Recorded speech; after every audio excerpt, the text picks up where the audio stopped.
बरसात का मौसम था। गांव की गलियां हल्की हल्की कीचड़ से भरी थी। हवा में मिट्टी की गीली खुशबू फैली हुई थी। गांव के लोग अपने अपने घरों के बाहर खटिया डालकर बैठे थे। कोई बीड़ी पी रहा था, कोई आपस में बात कर रहा था। अंदर औरतें चूल्हे पर रोटियां सेंक रही थी। दाल की खुशबू हवा में घुली हुई थी। आज बादल कुछ ज्यादा ही गरज रहे हैं। लगता है रात बड़ी भारी है। बेटा, ये सिर्फ कहावत नहीं है, हमारी आंखों ने बहुत कुछ देखा है। इतना कहते ही सब चुप हो गए। बस कुत्तों के भौंकने और चूल्हे पर लकड़ी चटकने की आवाज आ रही थी।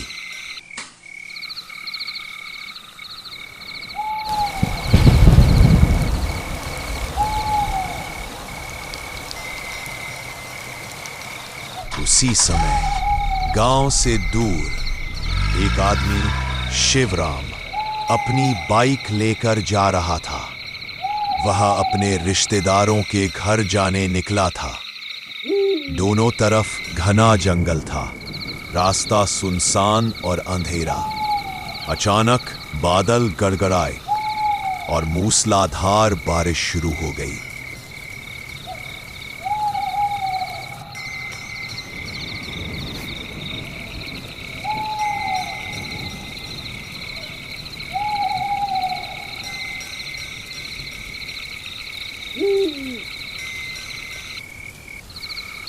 शिवराम ने व्यक्ति रोक दिए और बाइक एक तरफ खड़ी कर दी। वह खुद नीचे उतरकर खड़ा हो गया। बरसात की बूंदें उसके चेहरे पर पड़ रही थी और बिजली की चमक से जंगल का अंधेरा और भी डरावना लग रहा था।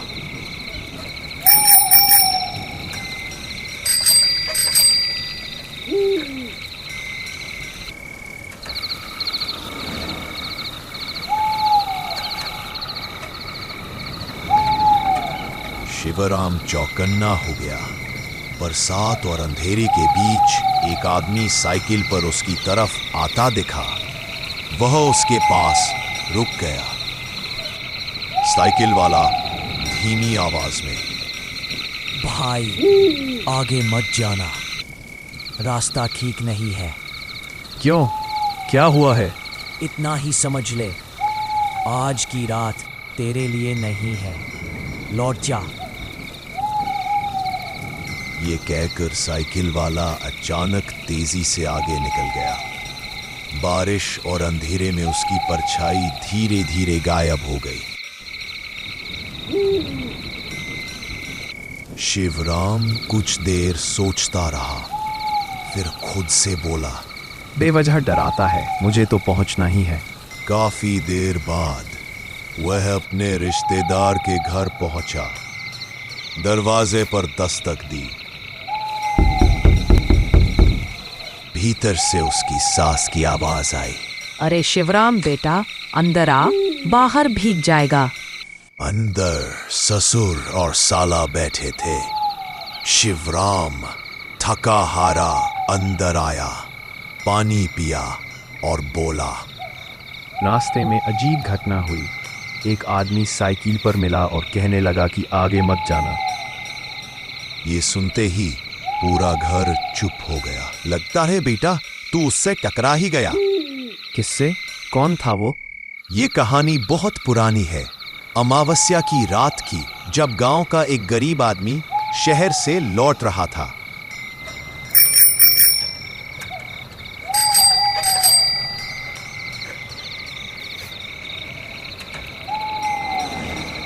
ये सुनते ही पूरा घर चुप हो गया। ये बात आज से कई साल पहले की है।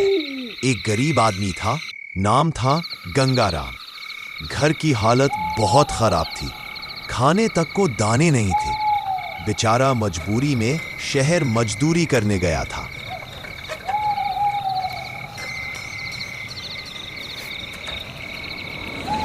सभी लोग ध्यान से सुनने लगे।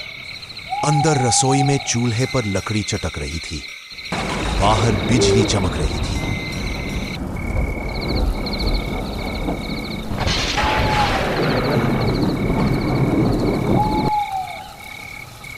गंगाराम सुबह सुबह शहर पहुंचा था। दिन भर उसने ईंट भट्ठे पर काम किया। शाम तक थका हारा कुछ पैसे हाथ में लेकर वह गांव की ओर चल पड़ा।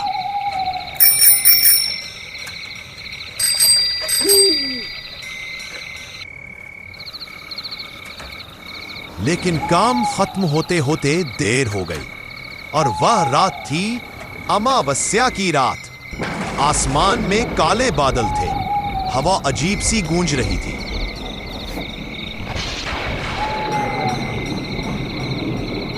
गंगाराम को घर पहुंचने के लिए जंगल का रास्ता पार करना था।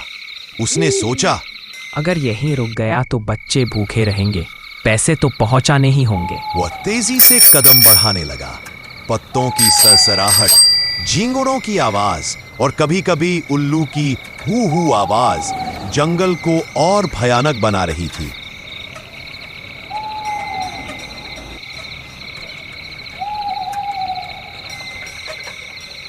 अचानक बिजली कड़की। जंगल पल भर के लिए रोशनी में नहा गया। उसने देखा सामने कोई आकृति खड़ी है।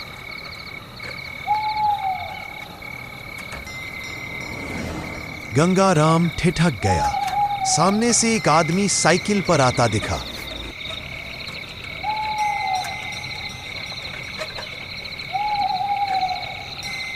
कहाँ जा रहे हो भाई? गांव जा रहा हूँ, बच्चों के लिए खाना ले जाना है। आज मत जाओ, ये रास्ता आज सुरक्षित नहीं है। अमावस्या की रात है। गंगाराम डर गया मगर बोला, रुक नहीं सकता भाई, बच्चों की भूख बड़ी है। साइकिल वाला कुछ देर चुप रहा, फिर बोला, ठीक है, जैसे तेरी मर्जी, लेकिन याद रखियो मैं तुझे रोका था। इतना कहकर वह आदमी अंधेरे में गायब हो गया।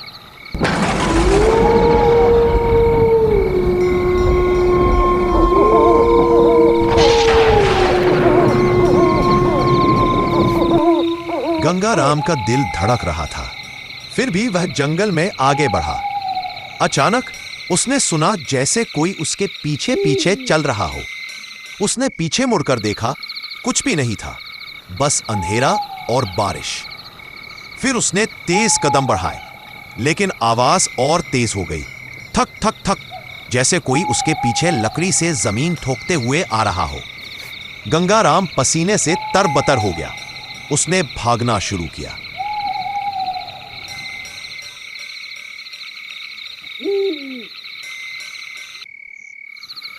बुजुर्ग यहां बोलते बोलते रुक गए। कमरे में बैठे सब लोग सांस रोके सुन रहे थे। फिर क्या हुआ दादा? गंगाराम का क्या हुआ? उसके बाद किसी ने भी गंगाराम को जिंदा नहीं देखा। लोग कहते हैं गंगाराम की आत्मा आज भी उस जंगल में भटकती है और जिसने भी उस रास्ते से अमावस्या की रात गुजरने की कोशिश की, उसे पहले एक साइकिल वाला आदमी दिखाई देता है। सभी लोग स्तब्ध रह गए। यदि वो आदमी आत्मा है तो उसने मुझे क्यों रोका था? क्यों कहा कि रास्ता ठीक नहीं है? नहीं बेटा, वो आत्मा है। वो हर किसी को आगाह करता है, क्योंकि वही आखिरी बार गंगाराम से मिला था। ये सुनते ही कमरे का माहौल और भी डरावना हो गया। बाहर फिर बिजली कड़की, बारिश और तेज हो गई। कमरे में गहरा सन्नाटा छा गया। बाहर हवा तेज चलने लगी थी। खिड़की की झिरी से पानी की बूंदें अंदर आ रही थी।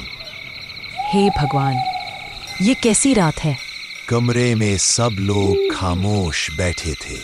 बुजुर्ग की कहानी जैसे ही खत्म हुई, तभी बाहर से साइकिल की घंटी सुनाई दी।